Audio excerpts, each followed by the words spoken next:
Halo, saya Dr. Better Versi Paniroy, spesialis obstetri dan ginekologi dari Rumah Sakit Premier Jatinegara.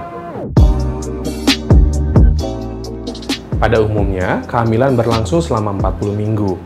Kelahiran disebut prematur apabila kelahiran terjadi sebelum usia kehamilan mencapai usia 37 minggu.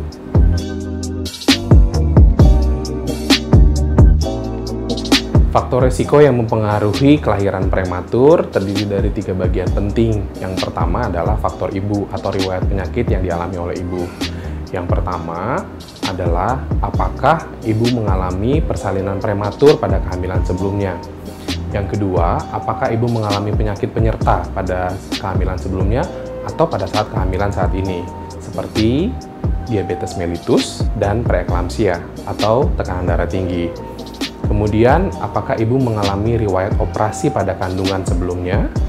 Dan juga, apakah ibu mengalami infeksi pada saat kehamilan seperti keputihan yang disebabkan oleh infeksi saluran kemih, atau infeksi pada gigi, dan infeksi lainnya.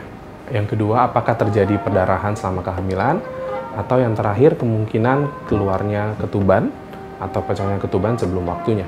Yang ketiga adalah faktor gaya hidup, diantaranya adalah berat badan yang kurang sebelum masa kehamilan, ibu merokok selama kehamilan, dan juga kurangnya nutrisi selama kehamilan.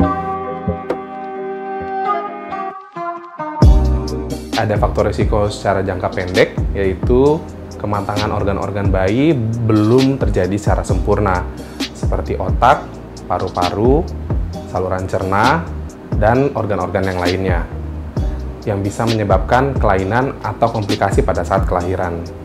Untuk komplikasi jangka panjang bisa terjadi gangguan pertumbuhan pada janin seperti cerebral palsy, kebutaan pada mata atau retinopathy of prematurity, dan kemungkinan kelainan atau penyakit diabetes mellitus dan hipertensi pada saat di usia tua.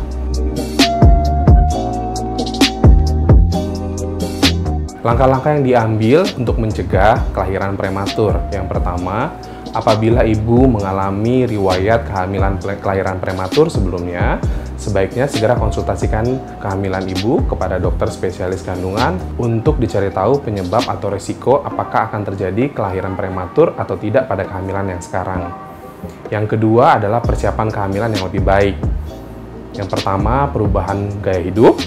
Kemudian penurunan berat badan sehingga mencapai berat badan ideal sebelum kehamilan.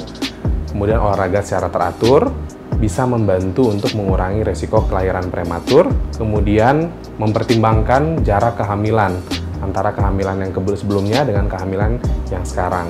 Hindari paparan terhadap zat kimia, salah satunya merokok dan minuman beralkohol. Ibu dengan riwayat kelahiran prematur pada kehamilan sebelumnya memiliki resiko lebih tinggi 2-3 kali lipat untuk kelahiran prematur pada kehamilan selanjutnya. Demikian informasi yang dapat saya sampaikan mengenai penyebab dan resiko kelahiran prematur. Semoga bermanfaat. Salam sehat.